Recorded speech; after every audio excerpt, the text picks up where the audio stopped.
RSS পরিচালিত সংবাদ মাধ্যমের চিত্রনাট্য অনুযায়ী পুলিশ মন্ত্রী যদি চলেন তাহলে সেটা খুব বিপজ্জনক, যার সঙ্গে বাস্তবের কোনো সম্পর্ক নেই। এটা রাজনৈতিক উদ্দেশ্য মনোভাবে, রাজনৈতিক উদ্দেশ্য প্রণোদিত হয়ে এই গ্রেপ্তার করা হয়েছে।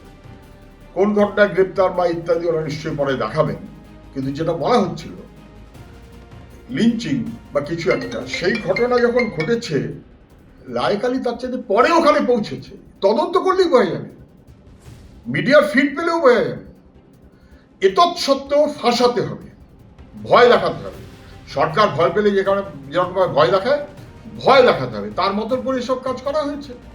তা না হলে আইনের শাসন হবে, তার তো কোনো বাধা নেই। বরং এটা সবাই জানেন, ওখানে পুলিশের ঘেরাটোপের পর লায়েক আলী গেছেন খাওয়া, ওরা ক্ষমতা আছে, গ্রেপ্তার করেছেন। যদি তদন্তের আগেই কখনো কাউকে নির্দোষ বলে দেওয়া হয়, তদন্তের আগেই টাকা পয়সা দেওয়ার ব্যবস্থা হয়, তদন্তের আগেই যদি কে দোষী, কার কত বড় অপরাধ তাই নিয়ে বড় বড় বৃত্তান্ত হয়, তাহলে সেটা আইনের শাসন নয়। আপনার নামে একটা উস্কানির অভিযোগ, গ্রেপ্তার।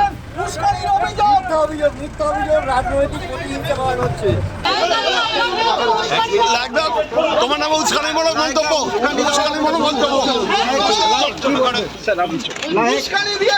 লায়েক আলীর গ্রেপ্তার হওয়াটা অত্যন্ত জরুরি ছিল।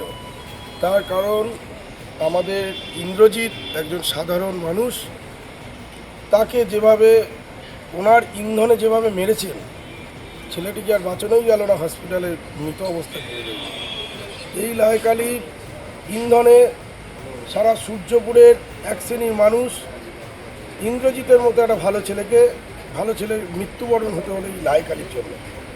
প্রশাসন এবং মুখ্যমন্ত্রীকে ধন্যবাদ জানাই, প্রশাসনকে ধন্যবাদ জানাই, কেন প্রশাসন পুরো ফ্রি হ্যান্ড কাজ করছে। এর আগেও মুখ্যমন্ত্রী শুভেন্দু অধিকারী মহাশয় বার্তা দিয়ে দিয়েছিল যে এই রকম ধরনের পক্ষপাতিত্বের বিচার করবেন, তাকে অবশ্যই অ্যারেস্ট করবেন।